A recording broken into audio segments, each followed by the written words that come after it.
الحمد للہ وحدہ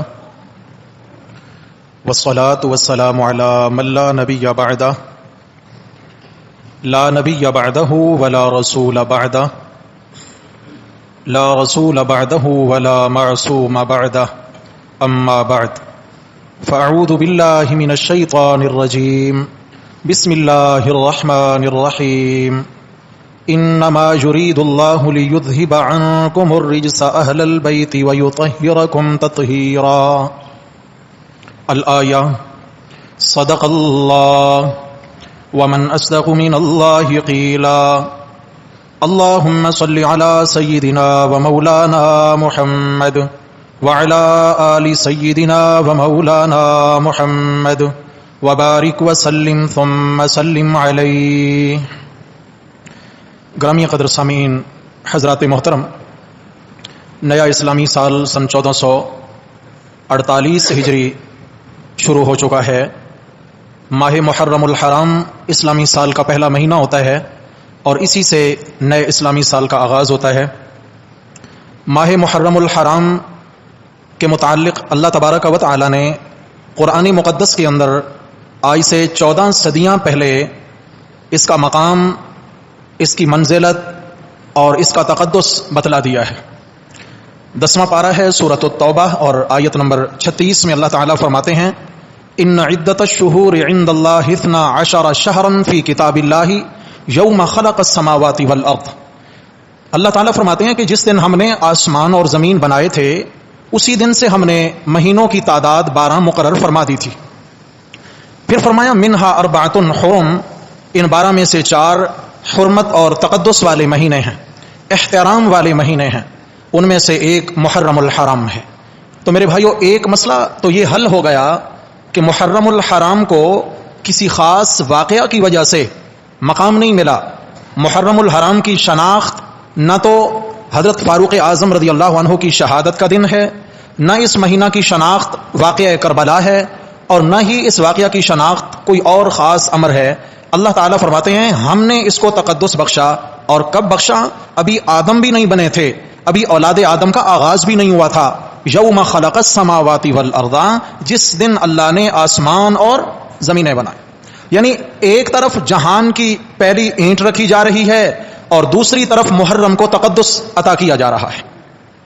منہا اربعۃ حرم، ان 4 حرمت والے مہینوں میں ایک ہے محرم الحرام. محرم الحرام کا تعارف اللہ معاف فرمائے ہم نے بحیثیت مسلمان جو اپنے ذہن نشین کر رکھا ہے وہ افراتفری کا مہینہ ہے. افراتفری کا مہینہ ہے، بڑا خطرناک مہینہ ہے، غموں کا مہینہ ہے، پریشانیوں کا مہینہ ہے. اور اب تو اس سے بڑھ کر کم از کم پابندیوں کا مہینہ ہے. اور کوئی پابندی ہو نہ ہو، آپ اپنے محلے کی مسجد میں نہیں جا سکتے، آپ روڈ پہ نہیں جا سکتے، آپ ایک محلے سے دوسرے محلے میں نہیں جا سکتے. کیوں جی؟ روڈ بند ہیں. روڈ بند ہیں کس لیے؟ عاشورہ کے جلوسوں کی وجہ سے. انا للہ و انا الیہ راجعون. عزت والے مہینوں کا مطلب تھا کہ ان مہینوں کو عزت دینی ہے، اور عزت ہوتی ہے امن کے ساتھ. امن، بھائی چارہ، محبت، آسانیاں.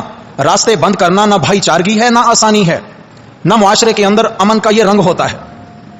دوستو سمجھیے اس بات کو، ہم نے اپنی سوچ کا زاویہ آڑا ٹیڑھا کر لیا.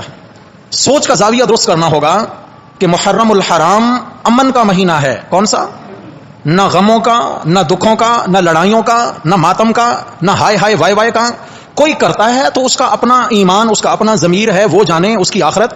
لیکن بحیثیت مسلمان ہمارے لیے یہ مہینہ نہ غم کا مہینہ ہے اور نہ ہی کسی اور پریشانی کا مہینہ ہے، بلکہ یہ احترام، امن اور عزت، امن و آشتی کا مہینہ ہے. منہا اربعۃ حرم، انہی امن والے مہینوں میں ایک محرم ہے. باقی رہ گئی یہ بات کہ 10ویں محرم الحرام کو واقع کربلا ہوا اور رسالت مآب صلی اللہ علیہ وسلم کے خانوادہ کے عظیم ہستیوں کو شہید کیا گیا. بہت بڑا ظلم ہوا ہے، ہم مانتے ہیں اس بات کو. لیکن میرے بھائیوں، کسی کا کوئی کتنا ہی پیارا دنیا سے کیوں نہ رخصت ہو جائے، کتنا ہی پیارا کیوں نہ رخصت ہو جائے، 3 دن سے زیادہ سوگ کرنے کی اجازت نہیں ہے. یہ اسلام کا مسئلہ ہے، یہ کوئی میری شریعت نہیں ہے، یہ قرآن و سنت کی بات ہے. یہ بحیثیت مسلمان ہر حال میں ہم پہ اس کا ماننا اپنانا لازم ہے. ہاں صرف بیوی کے لیے مسئلہ ہے کہ اگر شوہر کا انتقال ہو جائے تو 4 مہینے 10 دن تک وہ عدت بھی کرے گی اور سوگ بھی بنائے گی، یعنی بناؤ سنگار وغیرہ نہیں کر سکتی، اس کا غم ہے یہ۔ اس کے علاوہ حضرات صحابہ کرام رضوان اللہ علیہم اجمعین کے ہوتے ہوئے رسالت مآب صلی اللہ علیہ وسلم کا دنیا سے انتقال ہوا ہے۔ مجھے بتائیے آپ صلی اللہ علیہ وسلم کے انتقال سے بڑا صدمہ امت کے لیے کوئی ہو سکتا تھا؟ آپ علیہ السلام کے اس جان لیوا صدمے کو صحابہ نے برداشت کیا اور 3 دن تک سوگ کیا ہے، چوتھے دن صحابہ نے آپ کے انتقال کا سوگ نہیں کیا۔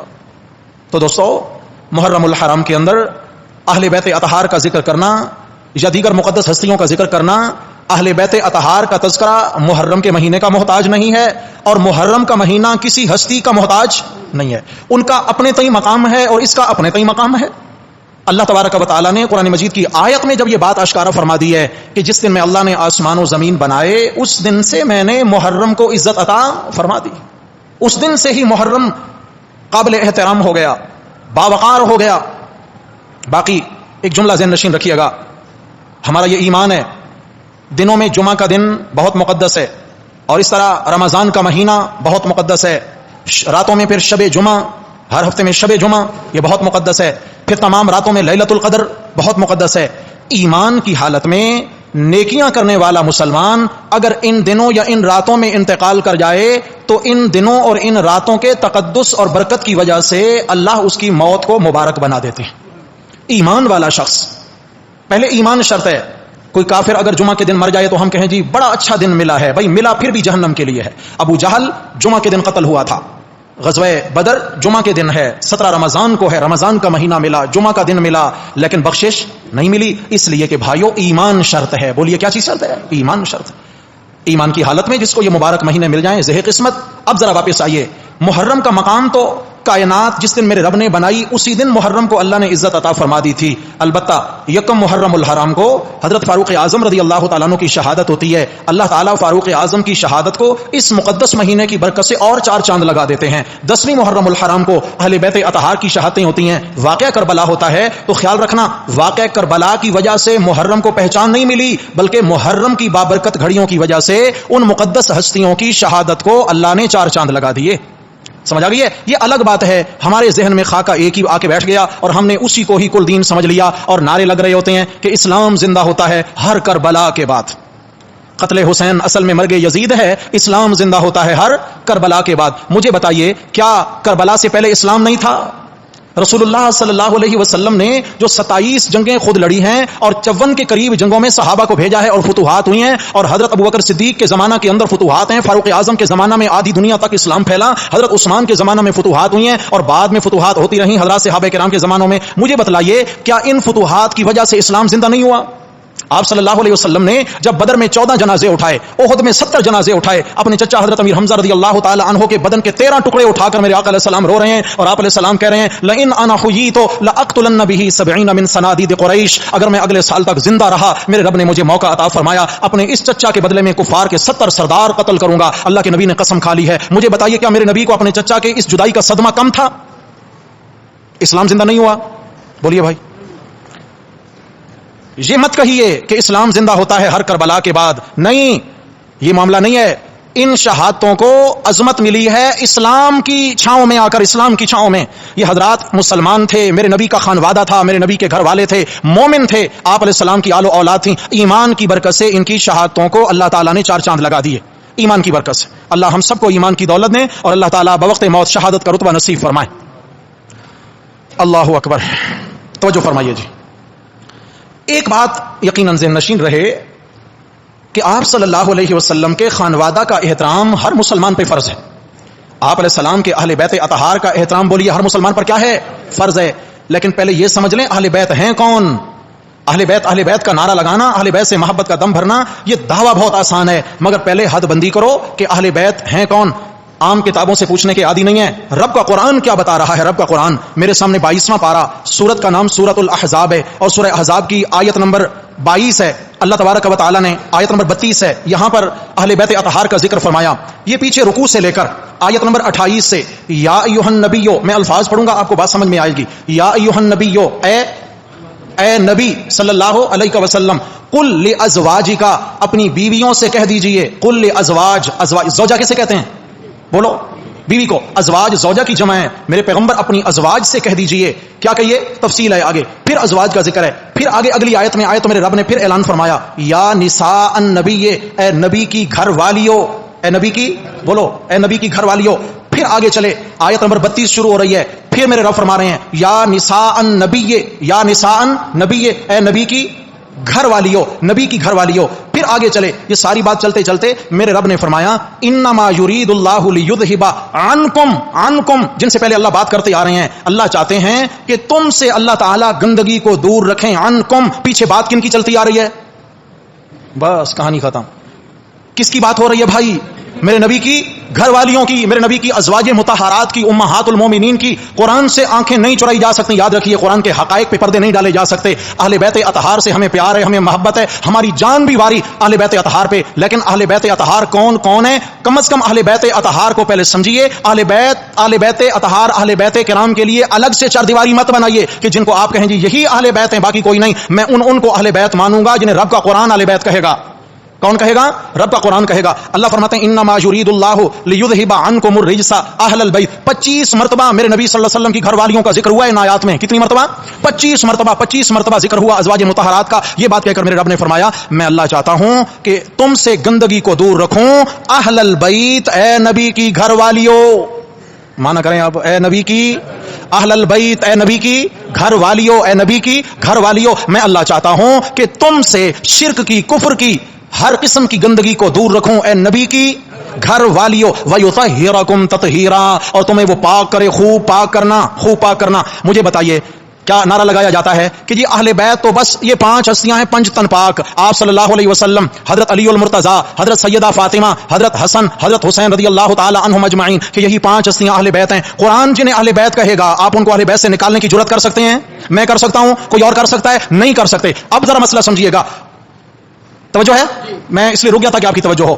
اصل قرآن جن کو اہل بیت کہہ رہا وہ میرے نبی کی گھر والیاں ہیں. آپ ذرا واپس آئیے. ترمذی کی حدیث ہے اور کتابوں میں حدیث موجود ہے. آپ صلی اللہ علیہ وسلم کے پاس حضرت فاطمہ آئیں، حضرت علی آئے، حضرت حسن آئے، حضرت حسین آئے. آپ صلی اللہ علیہ وسلم نے چادر منگوائی اور چادر اڑا دی ان سب کو. حدیث کسا اس کو کہا جاتا ہے، حدیث کسا. آپ صلی اللہ علیہ وسلم نے چادر اڑا دی اور چادر اڑا کے آپ صلی اللہ علیہ وسلم دعا کرتے اللہم ہؤلاء اہل بیتی، اے میرے اللہ یہ بھی میرے اہل بیت میں سے ہیں، یہ بھی میرے، یا دوسرا معنی اے میرے اللہ ان کو بھی میرے اہل بیت میں شمار فرما دے.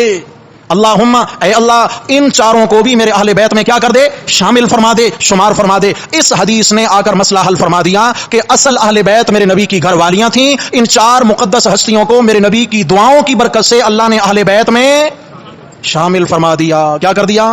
لیکن یار کیا یہ زیادتی نہیں ہوگی؟ کیا یہ زیادتی نہیں ہوگی؟ گھر آپ کا ہو اور آپ کو گھر میں رہنے کی اجازت بھی نہ ہو. گھر آپ کا ہو اور آپ کو گھر میں رہنے کی، آپ یہ کہیں کہ یہ گھر میرا ہے تو کہ خبردار اہل بیت ہوں میرے نبی کی گھر والیاں، میرے نبی کی گھر والیاں. اور کوئی اگر یہ دعویٰ کرے کہ خبردار تم تو اہل بیت ہو ہی نہیں. اہل بیت کا یوں معنی کریں، اردو میں کہتے ہیں گھر والی، عربی میں کہتے ہیں اہل بیت، گھر والی معنی بھی بتا رہا ہے. تو دوستو اب ذرا آئیے، میں کہا کرتا ہوں کہ اہل بیت کی محبت بھی فرض ہے، اہل بیت کی اطاعت بھی فرض ہے، اہل بیت کی حرمت کا دفاع بھی شاباش کیا ہے؟ فرض ہے. لیکن تمام اہل بیت کا، کتنے؟ تمام اہل بیت کا.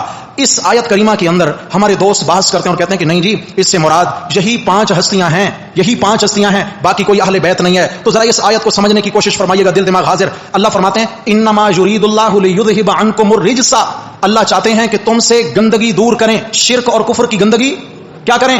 دور کریں. اور بھائی پہلے وہ گندگی کبھی زندگی میں آئی ہوگی تو اللہ دور کر رہے ہیں نا. وَيُطَهِّرَكُمْ تَطْهِيرًا، اور تمہیں پاک کریں، خوب پاک کرنا.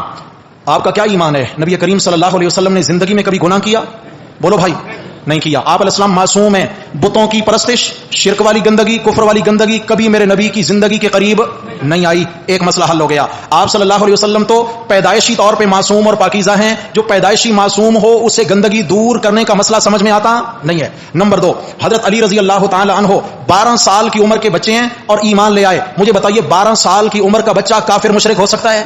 جی نابالغ بچہ ہے، ابھی مکلف بھی نہیں ہے، ابھی اس پر تو کوئی احکامات بھی لاگو نہیں ہوئے. تو حضرت علی رضی اللہ تعالیٰ عنہ جس عمر میں ایمان لائے ہیں انہوں نے بھی کبھی زندگی میں شرک اور کفر کیا نہیں ہے. جس نے کفر شرک کیا ہی نہیں ہے اس علی سے گندگی دور کرنے کا کیا معنی بنتا ہے؟ نمبر 3، سیدہ فاطمہ نے تو آنکھ ہی کھولی ہے میرے نبی کی نبوت کے زمانے میں.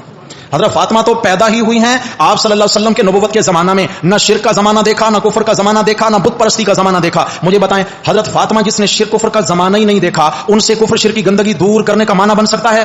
حضرات حسن جناب حسین رضی اللہ تعالی عنہما یہ دونوں پیدا ہوتے ہیں میرے نبی کے نبوی زمانہ. جب اماں نے کفر کا زمانہ نہیں دیکھا، ابا نے کفر کا زمانہ نہیں دیکھا، ان شہزادوں نے دیکھا ہوگا؟ یہ تو تحصیل حاصل ہے. آیت کا معنی سمجھائیے کہ اللہ فرما رہے ہیں کہ میں اللہ تم سے کفر شرک کی گندگی دور کروں گا، تمہیں پاک کروں گا، خوب پاک کروں گا. تو بھائی پہلے کچھ ہوا ہو تو میرے رب پاک کرنا چاہتے ہیں. ہاں یہاں مسئلہ سمجھ میں آئے گا. حضرت خدیجہ رضی اللہ تعالی عنہا ایمان لائی ہیں شادی کے بعد، آپ علیہ السلام کی زوجہ ہیں، ایمان لائی ہیں. باقی ازواج مطہرات میں اکثر ایسی ہیں جنہوں نے بت پرستی کا زمانہ دیکھا، جنہوں نے کفر و شرک کا زمانہ دیکھا اور پھر وہ ایمان لائی ہیں اور آپ صلی اللہ علیہ وسلم سے نکاح ہوا. تو یہاں معنی سمجھ میں آتا ہے. اللہ فرماتے ہیں انما یرید اللہ لیذھب عنکم الرجس اہل البیت، اے میرے نبی کی گھر والیو، اب میں اللہ کا ارادہ ہو گیا ہے کہ کفر و شرک کی گندگی سے تمہیں دور رکھوں گا. اب آیت کا مطلب سمجھ میں آئے گا کہ یہ ازواج مطہرات پہ منطبق ہو رہی ہے آیت. البتہ جو حدیث کے ساتھ سنائی ہے اس کی روشنی میں حضرت علی بھی اہل بیت ہیں، حضرت فاطمہ بھی اہل بیت ہیں، جناب حسن بھی اہل بیت ہیں، جناب حسین بھی کیا ہیں؟ اہل بیت ہیں. نمبر 2 ایک اور اعزاز ہے، اس گھرانے کو ایک اعزاز ضرور حاصل ہے. آپ صلی اللہ علیہ وسلم کی جتنی نسل چلی ہے، آپ علیہ السلام کی جتنی نسل آج بھی دنیا میں موجود ہے، جتنی نسل چلی ہے جناب حسن و حسین سے چلی ہے. کن سے؟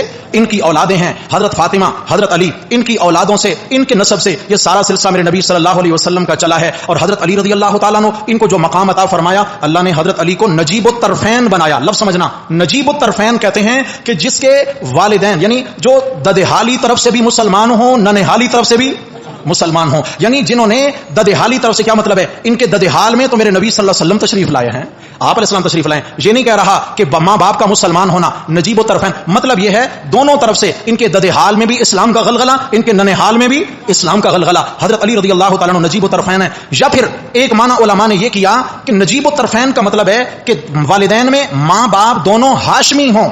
کیا ہوں؟ مسلمان ہونا شرط نہیں ہے، ہاشمی ہو. ہاشمی میرے نبی صلی اللہ علیہ وسلم کے خاندان سے ان کا رشتہ جا کے جڑتا ہو تو لازمی بات ہے. آپ علیہ السلام سے جب یہ رشتہ جڑا، والد کی طرف سے بھی حضرت علی ہاشمی ہیں، والدہ کی طرف سے بھی کیا ہیں؟ ہاشمی ہیں. یوں اگر نسب پہ آ جائیے، خون پہ آ جائیے تو بھی بہت بڑا مقام ہے. اور اس سے ایک قدم آگے بڑھیں، ہجرت ہوتی ہے، آپ صلی اللہ تعالی علیہ وسلم مدینہ پہنچتے ہیں تو ایک انصاری، ایک مہاجر صحابی، ان کے درمیان آپ علیہ السلام نے مواخات کرائی، بھائی چارہ قائم کیا. مواخات کا معنی بھائی بندی ہو گئی، بھائی بھائی ہو گئے. ایسے بھائی بھائی بنے کہ اس کا خون اس کی طرف سے قربان، اس کا خون اس کی طرف سے قربان. اور ابھی تک چونکہ وراثت کے احکامات نہیں آئے تھے تو یہ جو مواخات تھی، ایک دوسرے کی وراثت کے بھی یہ مالک بنتے تھے. وراثت کے احکامات پھر بعد میں آئے، اس میں اللہ نے شرعی حصہ دار مقرر فرما دیے سورہ نساء کے اندر. صحابہ کرام کو آپ نے بھائی بھائی بنایا، تم اس کے بھائی ہو، تم اس کے بھائی ہو، تم اس کے بھائی ہو.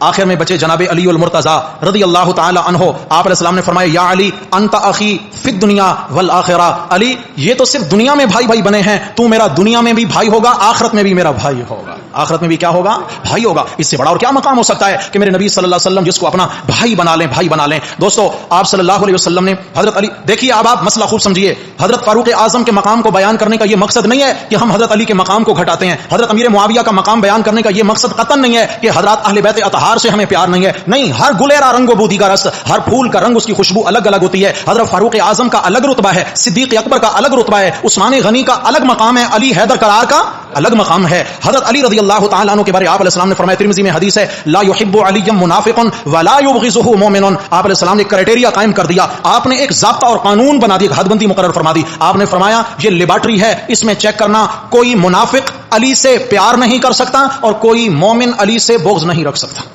کوئی منافق علی سے، علی کا نام سنتے ہی وہ چیب جبیں ہوگا، اس کے چہرے کے تاثرات بدلنا شروع ہو جائیں گے. تو یاد رکھنا، وہ داڑھی والا ہو، وہ پگڑی والا ہو، وہ جبے و دستار والا ہو، وہ جتنا بھی نمازی ہو، وہ جتنا پرہیزگار ہو، اگر علی کا نام سن کے، علی کا مقام سن کے اس کے ماتھے پہ شکن آ جائے تو سمجھ لیجئے میرے نبی کی لیبارٹری میں چیک ہو گیا کہ یہ مومن ہو سکتا نہیں ہے. اور مومن ہونے کے لیے شرط ہے علی کو محبوب سمجھنا. آپ نے فرمایا علی رضی اللہ تعالیٰ عنہ ولی کل مومن، حضرت علی ہر مومن کے محبوب ہیں. مانا کیا کر رہا ہوں؟ حضرت علی ہر مومن کے محبوب ہیں. علی محبوب ہیں، علی کے گھر والے محبوب نہیں ہوں گے؟ بولو بھائی.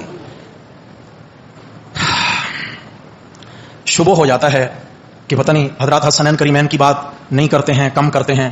دوستو یاد رکھیے ایک وجہ ہے، جن کا مقام مسلم ہے، جن کی شان مسلم ہے، جن کی شان پہ سب متفق ہیں، ان کی شان کو بار بار بیان کرنے سے بار بار بیان کرنے سے ان کی شان کا دفاع مقصود نہیں ہوتا ہے. ہاں اپنے ایمان کا حق تو ہے کہ میں بار بار بیان کروں, لیکن ان صحابہ کا مقام بار بار بیان کرنا ہم ضروری سمجھتے ہیں کہ جن پر ایک طبقہ ظلم ڈھا رہا ہے, جن پر ایک طبقہ ناجائز اعتراضات کر کے ظلم ڈھا رہا ہے, ان صحابہ کا دفاع کرنا یہ ہم کہیں زیادہ ضروری سمجھتے ہیں. ورنہ ہمارے لیے تمام صحابہ ہماری آنکھوں کا نور ہے, ہمارے دل کا سرور ہے.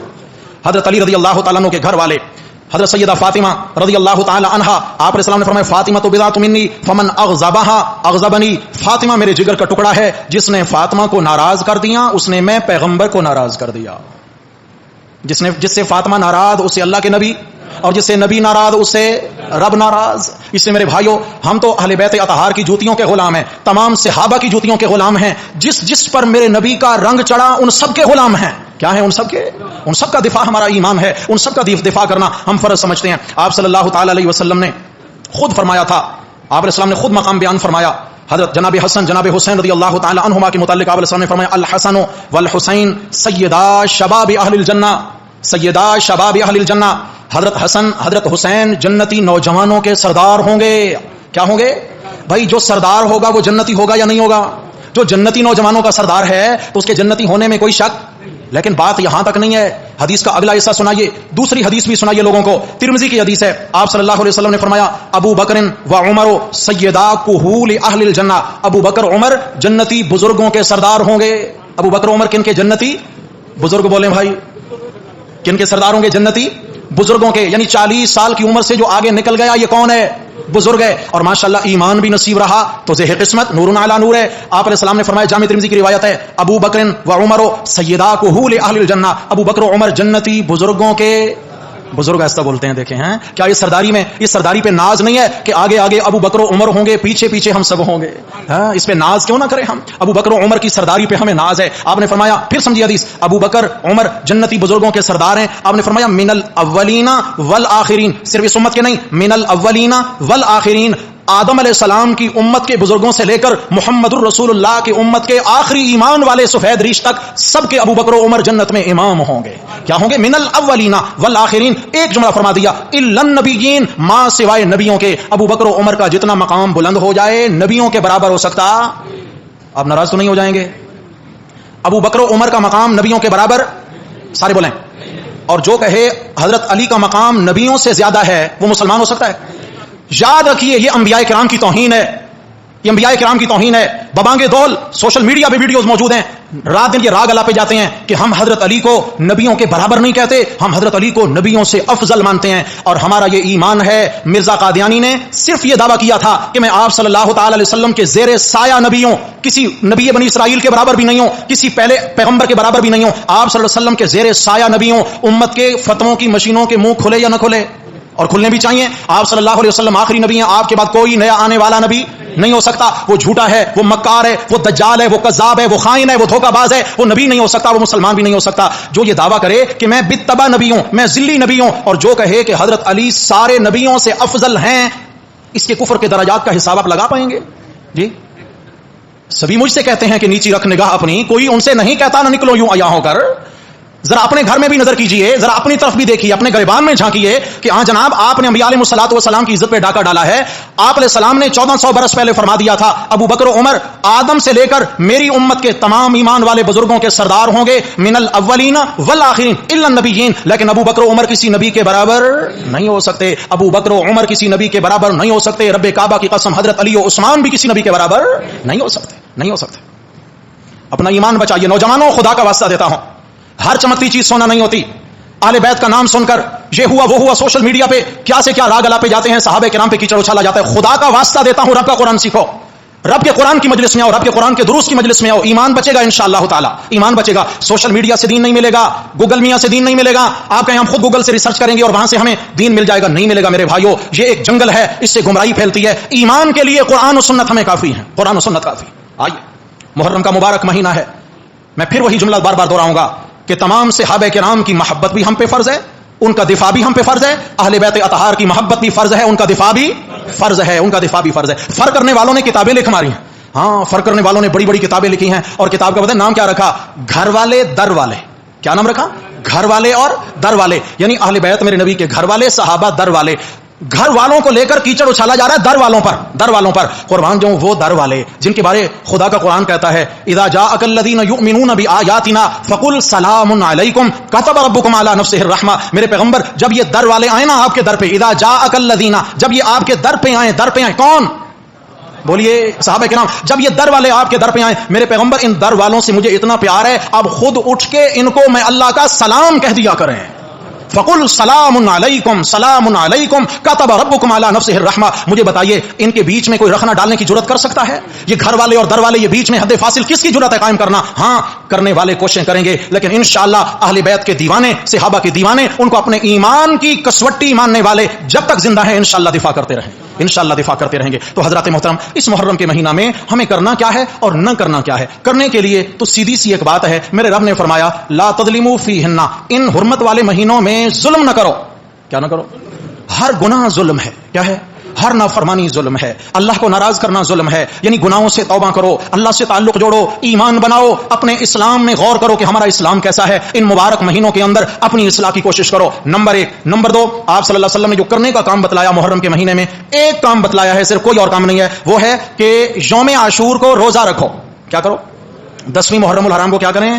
روزہ رکھیں. مگر آپ علیہ السلام نے ساتھ فرما دیا, مجھے پتا چلا ہے مدینہ کے یہود 10ویں محرم کو روزہ رکھتے ہیں کیونکہ ان کا کہنا ہے کہ اللہ نے موسیٰ علیہ السلام کو اس دن نجات عطا فرمائی تھی, وہ شکرانے کے طور پہ روزہ رکھتے ہیں. آپ نے فرمایا موسیٰ میرے بھائی تھے, ان کا مجھ پہ زیادہ حق ہے کہ میں روزہ رکھوں شکرانے کے طور پر, لیکن آپ نے فرمایا ایک طرف تو میں شکرانے کا روزہ رکھوں گا, دوسری طرف یہود کی مخالفت کروں گا. کیا کروں گا؟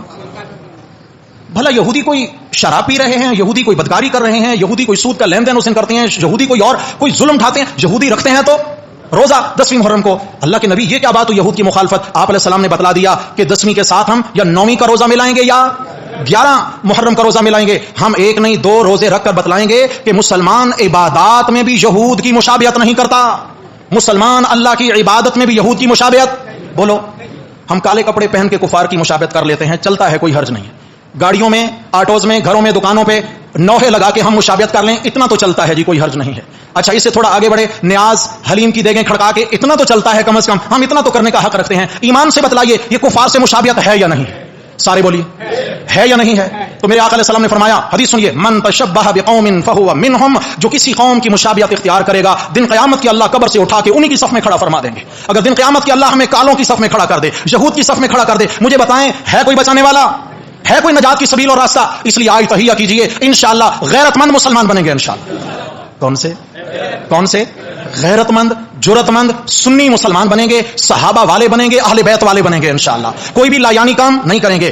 غیر اللہ کے نام پر سبیلیں لگانا, غیر اللہ کے نام پر نیازیں بانٹنا, غیر اللہ کے نام پر دیگیں پکانا, حلیم بنانا, یاد رکھنا یہ کفار کا شعار ہے, دشمنان صحابہ کا شعار ہے, دشمنان اسلام کا شعار ہے. ہم اللہ کے نام پر کریں گے مگر محرم کے بعد کریں گے. کب کریں گے؟ کیوں؟ روزہ اللہ کے نام کا تھا. میرے نبی نے فرمایا ان دنوں میں یہودیوں کی طرح ہم اللہ کے نام کا روزہ بھی نہیں رکھیں گے, مشابہت ہو جائے گی. اور بھائی اگر صدقہ دینا ہے نا ضرور دیجئے گا, مگر جب یہ حلیم کا موسم بولو گزر.